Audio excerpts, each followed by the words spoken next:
Sobra nagustuhan nyo ang unang Pampanga food crawl kaya eto, nagbabalik ako. Yon, dinahilan pa kayo eh. Sadyang napaibiglaang sa napakasarap na Kapampangan food. Ang maganda nito, mix to ng mga classic at modern Kapampangan food. 3 araw na food trip to kaya handa na ba kayo matakam? It's a beautiful day for a food trip. Let's go!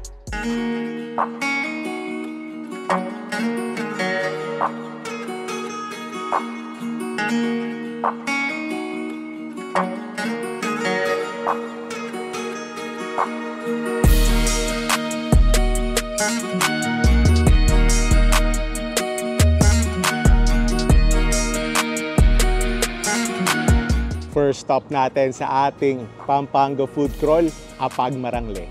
Ang Apag Marangle, ang ibig sabihin daw niyan, ang apag ay hain, meaning to serve, tapos marangle ay parang bukid gayon. So ang Apag Marangle ay hain sa bukid.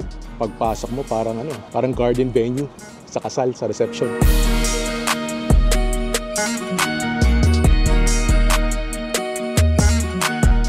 Malaki yung restaurant nila, saka presko. Ang goal natin sa episode na to ay mas maipakita kung bakit tinatawag nilang culinary capital of the Philippines ang Pampanga. Kaya sabi nga nila, manganta na. Kakatuwa kanina nakarolyo, tapos ngayon yung binuksan parang daon ng saging. Sorry yung menu nila.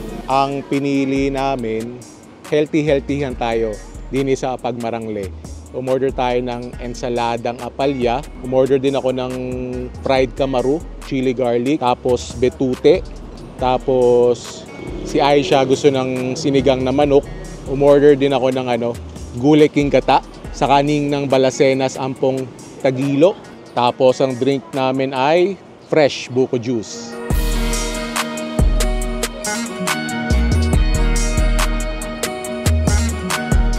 Kain na tayo.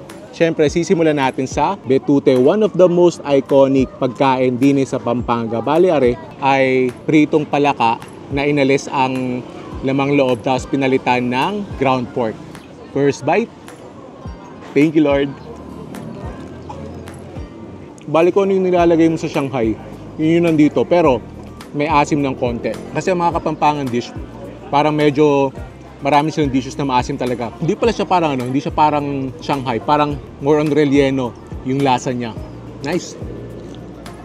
Nakakapaisip ko paano nasimulan na kainin ng palaka? Siguro, I'm assuming, kasi syempre sa mga palayan, madaming mga palaka. Tapos syempre, palaka, very accessible, very affordable na source ng protein. Tapos may kasama siya na suka, na sausawan. At first sabi ko, weird na suka yung sausawan, pero yung suka niya medyo manamis-namis, kaya bagay dito. Isa pang exotic na pagkain din sa Pampanga, yung kanilang kamaru, crickets. Tapos yung kamaru nila, available ng iba't ibang flavor. Ari ay chili garlic, ari ay kakanina na natin.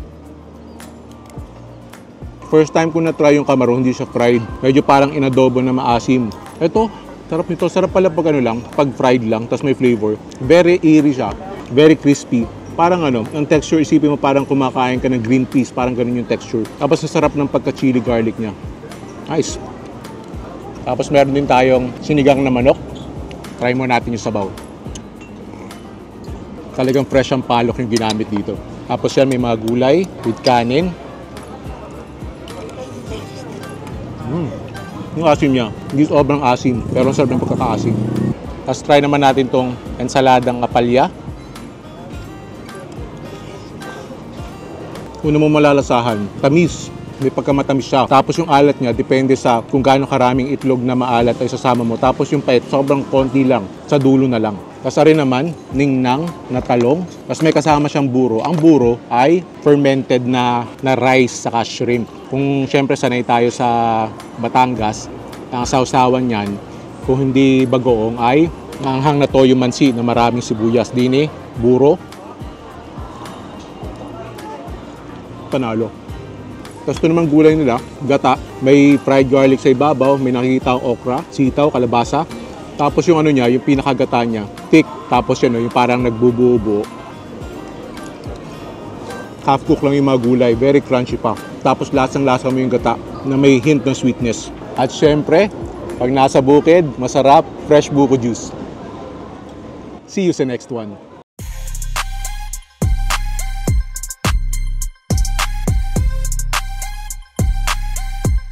Nandito na tayo sa second stop natin, Kind Dining. Medyo challenging pumunta dito, medyo malayo sa kabihasnan ng Angeles. Pero you know what? One of the things that make the trip worth it ay this view. Kung kanina bukid, ari naman gubat.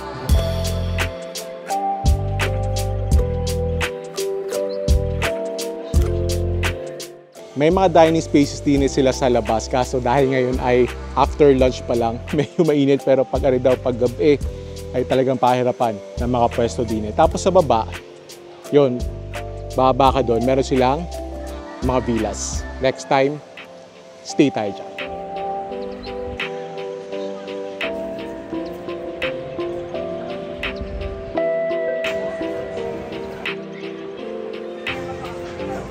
And then yan, meron silang indoor dining.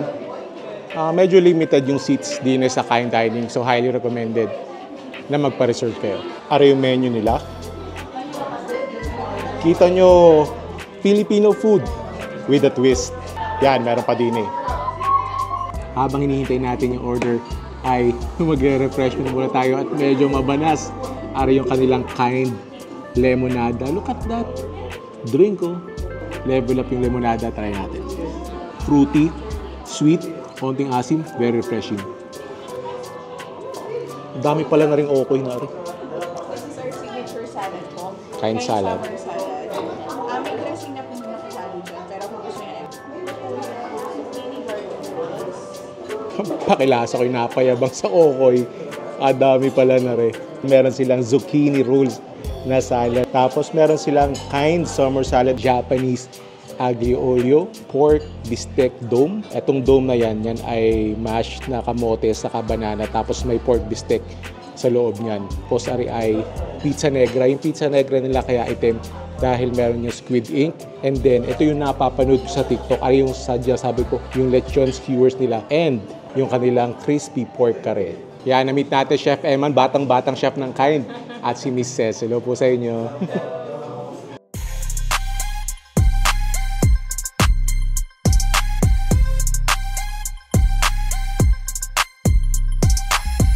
So, unahin natin itong lechon skewers nila. Yan, look at that. Wow, hindi ka naman mapapaibig dyan. Tapos meron siyang dalawang dips, isang cilantro-based na dip, saka syempre yung lechon sauce. I think I'm gonna go with the lechon sauce. Yan. Wow. First bite. Thank you, Lord. Really crispy. Yung fat niya talagang pating-pati. And then yung meat niya, malambot. Pero yung meat niya, by itself, medyo kulang ng seasoning kasi talaga meant to be enjoyed ng mga sauces nila. And pag nasamahan ng lechon sauce, sobrang panalo. Try din natin itong cilantro dip nila. Lagyan din natin. Nung una, concerned ako kasi ang lalaki ng gayat. Sabi ko baka rin matigas, baka rin makunat, pero lambot. And try na natin itong okoy. What? Look at that okoy. Halos kasing laki ng aking mukha. Lagyan natin ng suka. Very crispy yung kalabasa. Tapos yung loob, parang medyo may mga parts sa loob na hindi crispy, parang medyo mashed potato yung dating. So ang ganda ng contrast ng texture, hindi puro lutong. And nicely seasoned as well. Ang sarap pag nalagyan ng suka. Then try natin itong signature salad nila. So may lettuce, may cucumber, may cherry tomato, and then may grilled chicken. Sa may cabbage din, purple cabbage. And then may shoestring fries.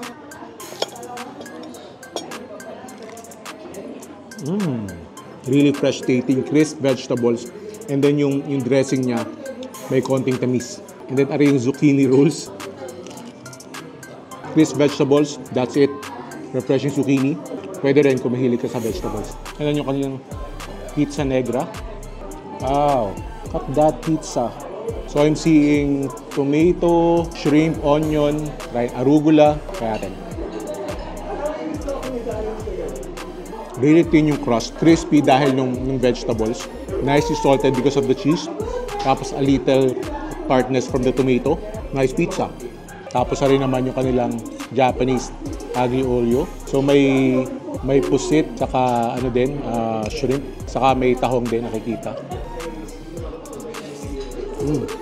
Considering na aglio olio siya, not that oily, pero yung pasta niya, ang ganda ng pagkakaluto, ang perfect na pagka-al dente niya. Tapos salty, and then may konting spice towards the end.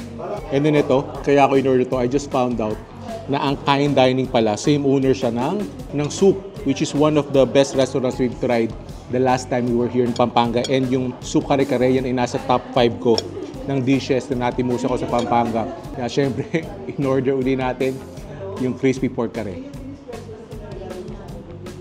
Very heavy on the peanut flavor. Thick, crispy pork, panalo. Ito yung kanilang pork bistek dome. Alisin muna natin tong onion sa ibabaw. Open.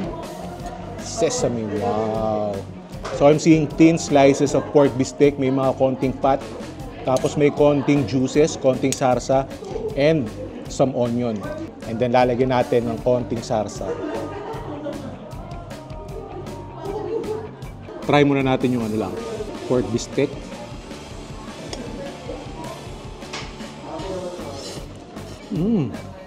Perfect flavor profile ng bistek. Alam nyo, yung sinasabi ko, salty and sour at the same time. Tapos malambot na pork. Wow.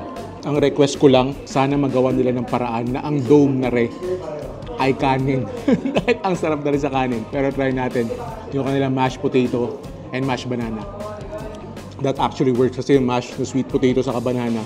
May konting sweetness. So nagdagdag siya ng bagong flavor component doon sa pork bistek. And then another one of their drinks kay Aishare, yung cocoa berry cheesecake nila. Yung berry yung malalasahan mo dito. Yung cheesecake flavor, very subtle lang. Now, I'm gonna rank my top 3 dishes din sa Kind. Number 1, lechon skewers. Number 2, etong pork bistek dome. Number 3, pwede itong crispy pork kare pero may lechon skewers na tayo eh. So, I highly recommend na orderin nyo kasama nung dalawang yung sinabi ko ay etong okoy. Yun, buti na lang nakita ko rin sa menu. Yema palitaw. Bakit yema palitaw? Eh di iyan, may yema sa loob. Aring yema sa palitaw kasama rin sa akin mga favorite na dessert. Ay di are, isang bite narinig na pareho. Chewy palitaw, tapos yung yema, hindi siya sobrang hindi siya sobrang tamis. For a yema, medyo tone down yung tamis niya. And then very creamy yung texture niya. Tapos merong contrast ng texture dun sa coconut. Perfect dessert din sa kain ng are. Yung next stop natin, one of the most loved na merienda spots din sa Pampanga. Kita-kits tayo doon. Narinig na tayo sa isa sa paboritong meriendahan ng mga Kapampangan, ang Susie's Cuisine. Since 1972 pa pala sila. At yan na nga sinasabi sa hula, daming nakakain. Naka-display ang mga merienda. Ang kasasarap lahat. Ang masarap daw din ay ito mochi. So orderin natin yan. Tapos parang kasarap na ring dinuguan. Masarap dyan puto. Yung plain puto rin kalapong. Kaso arin na lang daw yung available, yung malaki. Ay hindi ko na maubos yan. Tapos umorder din tayo ng tibok-tibok sa siomai. Grabe walang tigil yung dating ng tao. Marami dito. Pupod na dito, tapos yan, bumibili lahat, tapos tinitake out nila. Dami rin mga pasalubong. Naghahanap tayo ng mga pasalubong. Kahilig ko sa tart, kuha tayo sa ganyan. Ayan, request ni Mrs. Banana chips. Kahilig niya sa banana chips.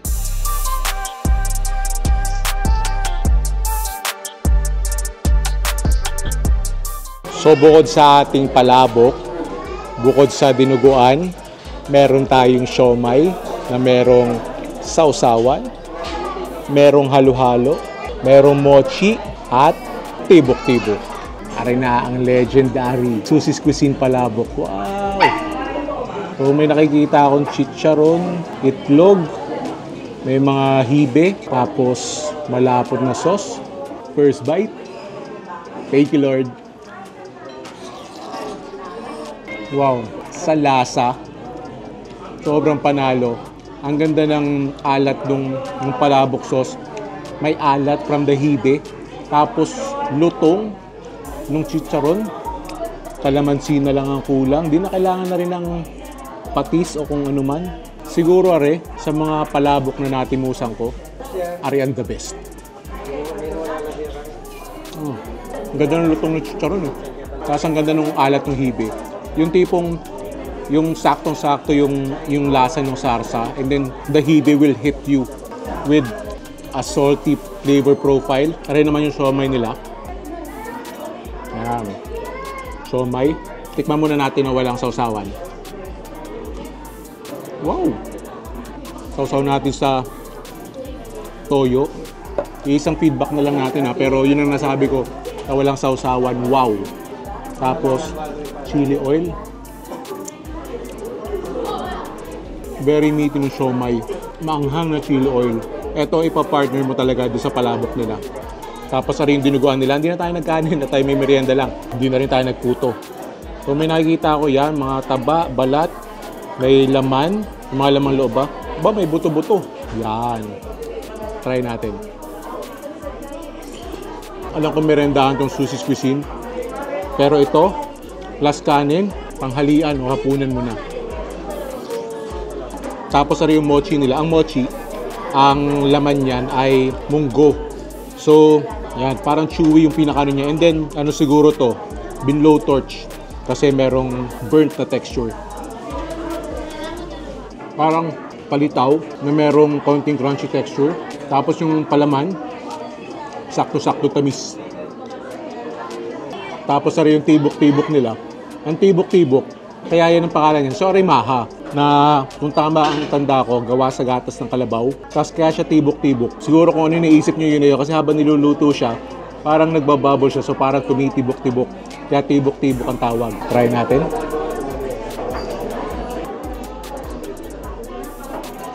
Ang smooth, ang light ng texture. Yung talagang melts in your mouth. Tapos yung pagka-milky niya, sakto-sakto lang. More on matamis siya rather than milky. Samahan natin ng latik.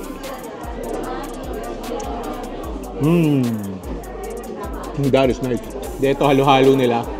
Ako dapat hindi maghalo-halo kasi syempre salita ako ng salita buong trip ngayon. Baka ako'y mawalan ng boses. Pero halos lahat ng mesa din eh. May halo-halo. Nice ubi ice cream. Haluin natin sa ilalim. Tapos may tinda rin silang leche flan. Natitikman natin yung leche flan nila. May top 3, palabok, siomay, saka dinuguan. Magme-merienda na kami. See you sa next one. For dinner, dito tayo sa very charming na ancestral home. Turned into a restaurant, ang 25 Seeds. Owned by a famous Kapampangan chef, Chef Sao del Rosario. Ari daw bahay nung 1920s pa. Bah, ay di ano na, 100 years na. Tagal na ah. Ang ganda ng loob. Very charming, very elegant, very fine dining.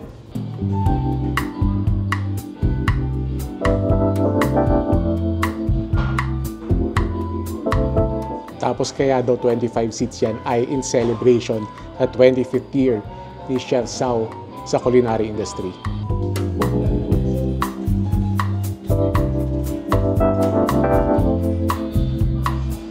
Kahit parang fine dining yung setup niya, affordable yung prices ah. And kita nyo, merry mix yung mga pinupuntahan natin ngayon, mga legendary, mga modern na mga Kapampangan restaurants. At nakakatuwa na so far, in our experience, ay talagang gayon pa rin na experience mga modern, mga legendary, masarap. I think isa sa mga reason kung bakit gayaan ay dahil talagang na-preserve nila yung lutong matwa. Yan yung sinasabi nila na old-fashioned way ng cooking, yung talagang no shortcut. And kasi yung mga recipes talagang pinapasa yan from generation to generation, including the way of cooking.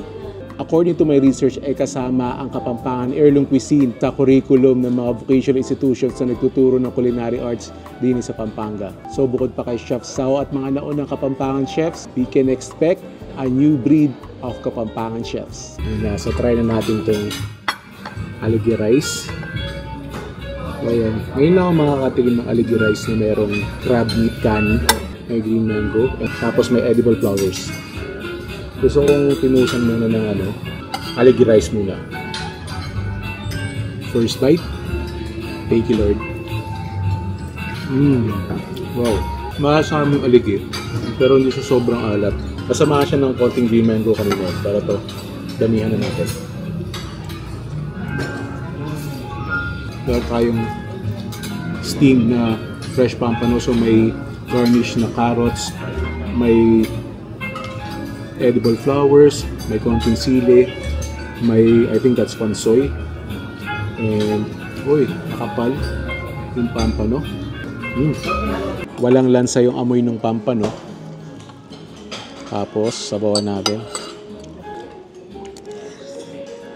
Sarap ng fresh pampano, walang lasang lansa, and then yung sarsa niya, light soy flavor, and may konting tamis. Sarap isabaw. Actually, itong pampano na to, kahit plain rice lang, panalo na yan. Pero get it with the aligi rice kasi dahil steamed to, syempre wala siya masyadong fatty flavor, wala siya masyadong yung flavor pag piniprito siya. So maganda na may complement itong aligi rice. Kakain na kami. Tapos mamaya magde-dessert, pero magtatama rin juice muna tayo. But may asin tayo ka sa shot. Not bad. Yun pala yung purpose ng Nagano nga naman siya, nagko-complement siya doon sa tamarind juice. So, pinaserve ko na rin yung dessert. So, habang kumakain tayo.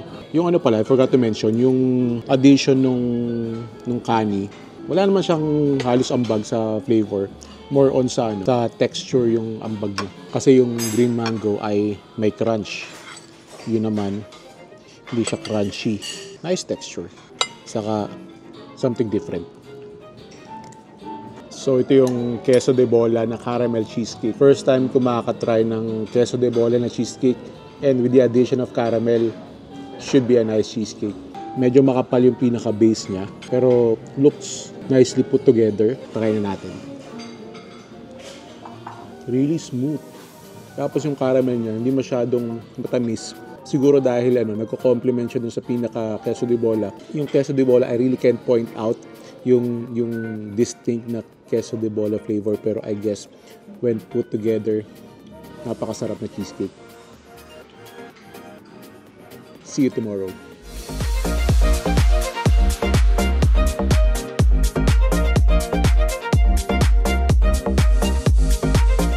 Naririnig tayo sa Binulo Restaurant sa Clark, Pampanga para sa isang kakaibang food trip. Anong kakaiba? Di ari ang kakaiba, Binulo rice na niluto sa loob ng bulo or bamboo. Nice! Yan ang traditional way ng pagluluto ng mga katutubong Aita.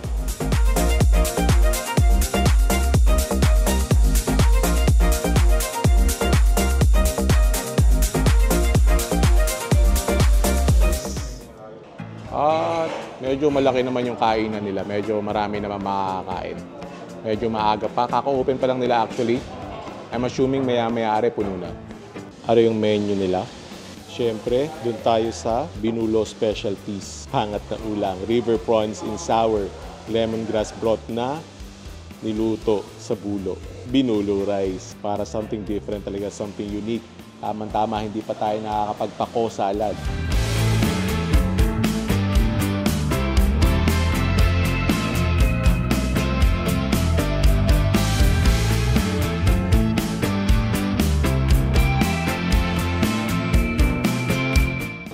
Ari na ang pangat na ulang.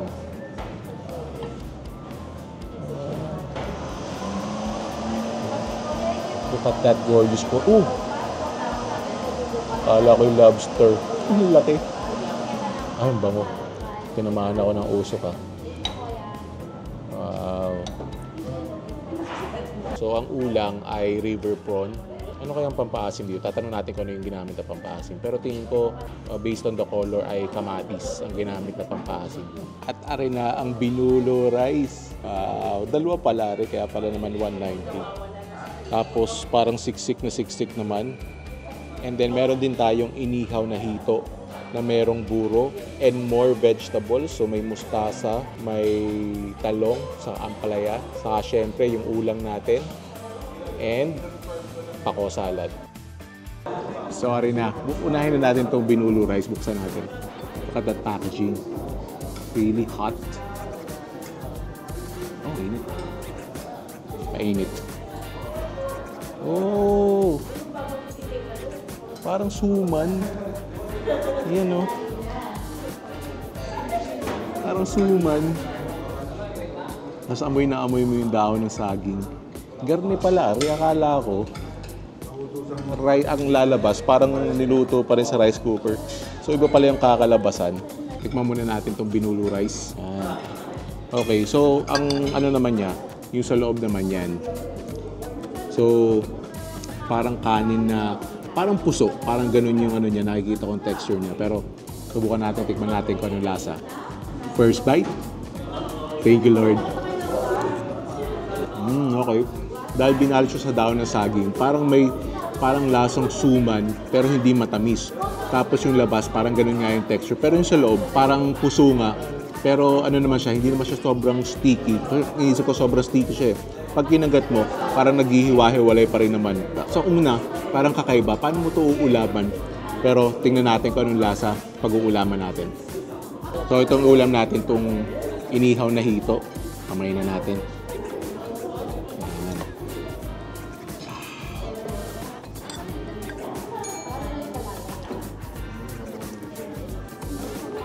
So, umpisa, parang medyo maninibago ka sa texture, pero mga second bite mo, and I'm assuming later on, pag inulaman mo na something na dry like the inihaw na hito, masarap na, panalo na. Ang tanong, paano kaya pag sabaw ang iulam natin? Gusto? Yan. So, ito ulam, laki oh. So, nakikita ko, ang pampasim din ng kamatis. Tikman natin. Wow. Hindi siya sobrang asin. Kamatis. Tapos may lalasahan ako ng konting tanglad. Tapos lasang-lasa yung river prawn. Laki ng ulo. Yun. Siyempre, pag garning ulong kalaki, susup-supin. Habang pinapalamig natin to, kainin natin tong pako salad. So yung pako salad niya, merong dressing. Lagyan natin. Tapos merong hipon, itlog na pula, saka peanuts. Yan o, so pako. Tapos itlog na pula, shrimp. Crispy. Tapos may pampaalat ng konti from the itlog na pula. And then yung dressing niya, puts it all together. May konting sweetness. Wala masyadong asin.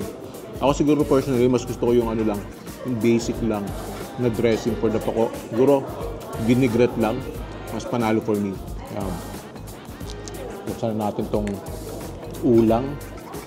Wow, look at that.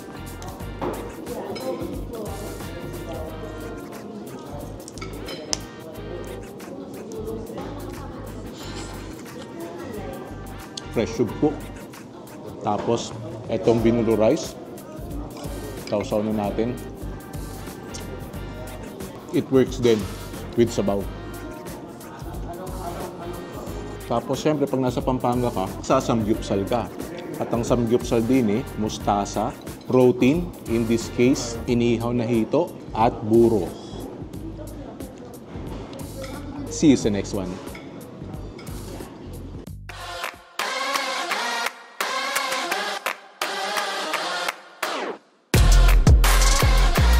Ara yung menu nila, umorder tayo ng sizzling sisig, chicharong bulaklak, at barbecue tocino. Grabe, jam-pack ng tao. Hatare ang dahilan kung bakit bumalik kami sa Mila's Tokwat Baboy, yung kanilang sizzling pork sisig. Ariga naman ay hindi mo babalikan. Crispy, meaty, patty, at grabe, flavor explosion to. Nasanggang kanin. Ay, takam na takam na. Bukod sa sizzling pork sisig, umorder din tayo ng chicharong bulaklak para talagang putok-batok package. And umorder din tayo isa pang must-try din sa Mila's Tokwa at Baboy, ang kanilang barbecue tocino. Ayan na ako, na-miss ko to. Sisig ng Mila's Tokwa at Baboy. First bite. Thank you, Lord. Kanin, please. Yung iba kasing sisig dito sa Pampanga ay ihaw. Ito, fried. Kaya ano siya, crispy. Sarap na rin sa rice. Siyempre, kanya-kanyang personal preference yan. Yung iba gusto nila ihaw. And masarap din naman. Marami akong na-try dito na sisig, na ihaw. Pero kasi talaga, hindi lang yung pagka-crispy niya eh. Yung lasa niya, yung tama-tama yung asim, tama-tama yung alat. And then, masibuyas, maanghang. Ari talaga yung kahit ari lang ay punta mo din sa Pampanga. Sulit na. Parang chicharong bulaklak, first time ko masusubukan sa kanila. Last year, ang na-try kong chicharong bulaklak, yung sa Aling Lusing. Sarap yun. Ito, try natin. Sobrang crispy, grabe. And tamang-tama lang yung alat. Tapos yung pinaka-loob na yun, yung pag kinagan mo talaga nagre-release ng patty flavor. Ang sarap, nakasama ng suka. And yung isa pa nilang bestseller dito, ito talaga yung kailangang i-partner sa sisig nila, yung kanilang barbecue tocino. Isa pang masarap sa kanin. Kung mahilig ka sa matamis na tocino, this tocino is for you. Buti na lang, meron tayo with this restaurant din sa San Fernando, Pampanga, ang Tien Mas. Yan, they share a space with Angel's Pizza. Baka kapag Xiaolongbao tayo. Xiaolongbao. Eh, syempre, hindi ito Kapampangan food, pero nasa Pampanga, kaya pasok pa rin yan.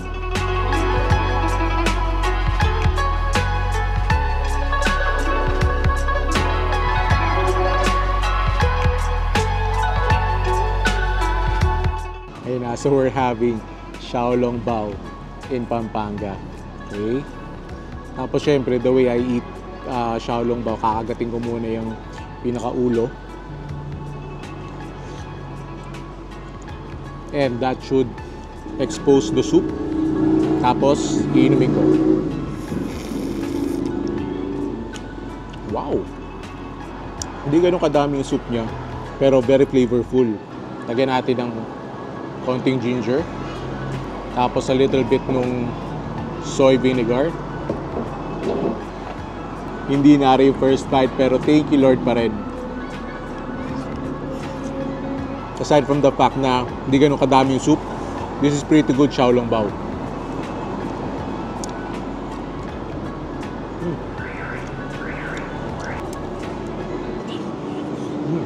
Alam mo yung gabi na, tapos napapaibig ka ng pangalmusal, din sa Pampanga, one of the leading names sa all-day breakfast, ang Eggs and Brekkie. At ang laki ng pwesto nila, at parang ang daming tao ngayon. Ang daming tao. Mostly mga nakikita ko mga magkakabarkada. Pero may mga nakikita rin ako ng mga pamilya, saka mga nagde-date. Parang kami, nagde-date kami na rin.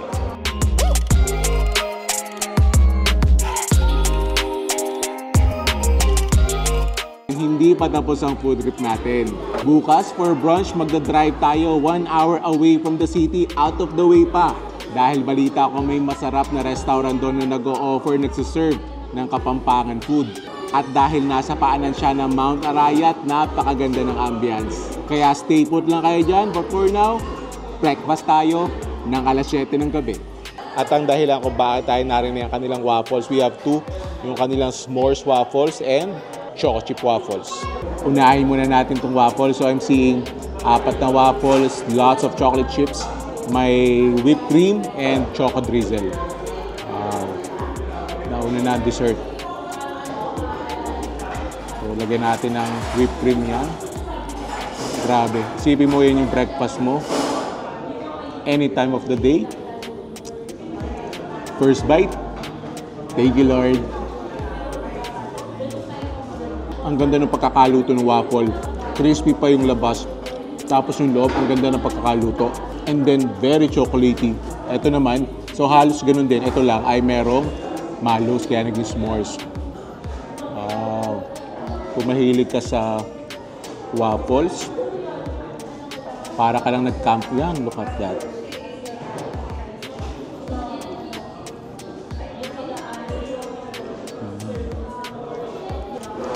Parang narinig ko yung diklapan ng campfire.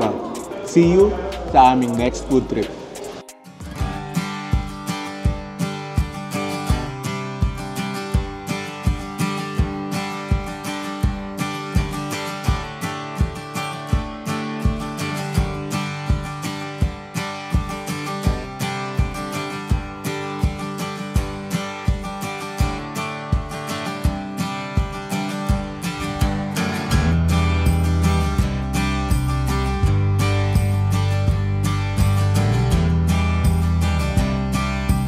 We're off to a good start. Parang sulit naman ang dayo. This is one of the most charming restaurants na napuntahan ko.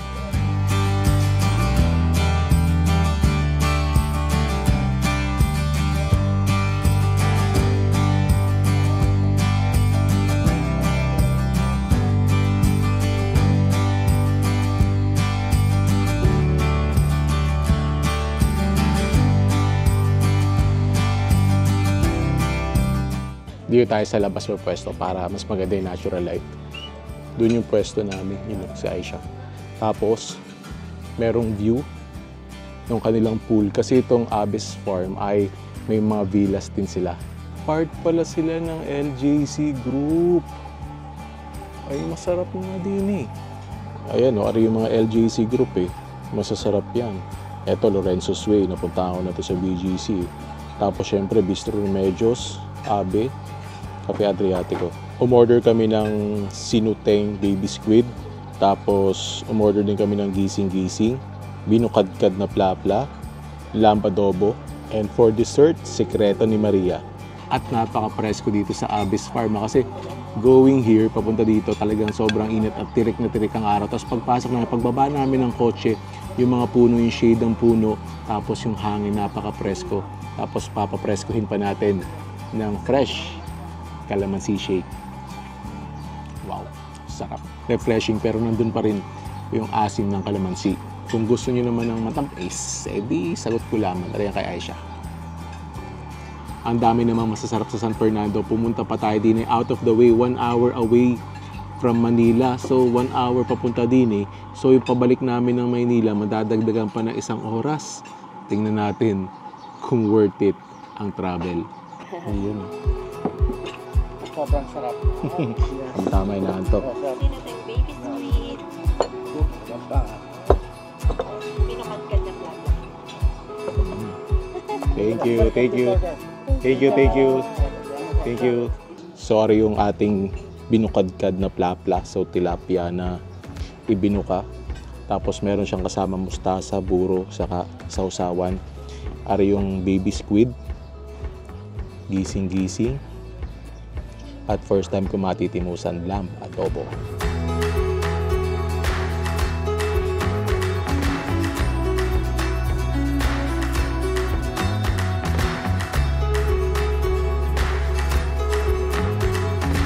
Ayan na, magkakaalaman na ako. Sulit, syempre pagkakaanin agad tayo. Tapos, unahin natin tong lamb adobo. So may mga garlic pa. Tapos itong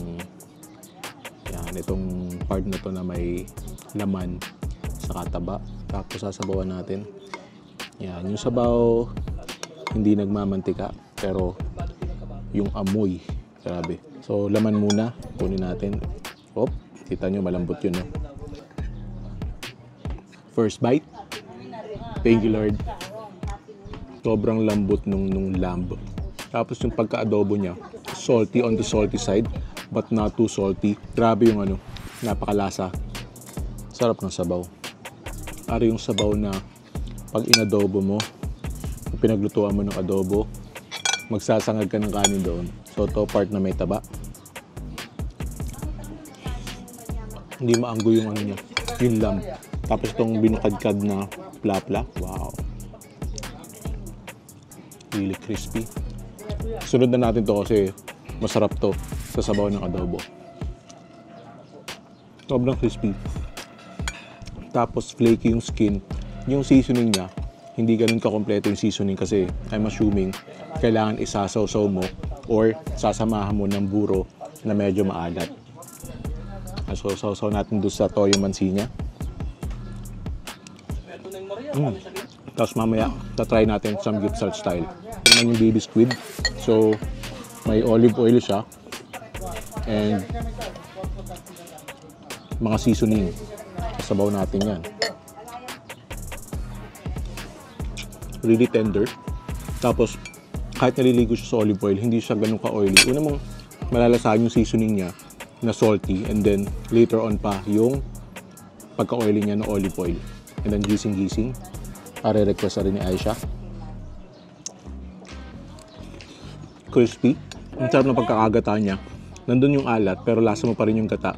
And then, yung ano niya, yung pag-anghang niya, saktong-sakto lang na kahit hindi ka mahilig sa maanghang, kahit hindi ka mahilig sa sili, na-appreciate mo pa rin to. May dessert pa tayo mamaya ha. Bago yun, gawin muna natin tong samgyupsal. Lagyan natin ng buro.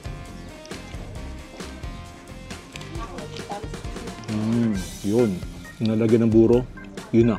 Kain muna kami. See you sa dessert. Panalo daw yun. Yun, kino-compliment nila yung chef. Hinanap nila yung chef. Compliments to the chef daw. At tama nga naman. Sarap nga naman ang luto mo, chef. Good job, chef. Isa-serve na yung sikreto ni Maria. Sir, ano yung sikreto ni Maria? Sikreto po. Sikreto? Secret? I-order mo na sa bago malaman. Ayan, sige, sige. Sarap yun, sir. Oo.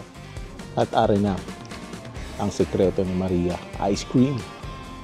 Na mukhang napaka-creamy. Mukhang masarap.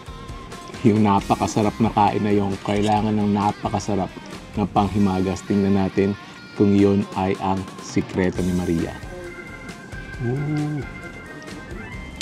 Ayan. So I think caramel sauce yung nasa ibabaw. Oh, meron siya sa loob. Yun pala ang sikreto sa loob. Hindi siya basta-basta ice cream. Yan o. May suman sa loob. Try muna natin yung ice cream. That's good vanilla ice cream. Very milky.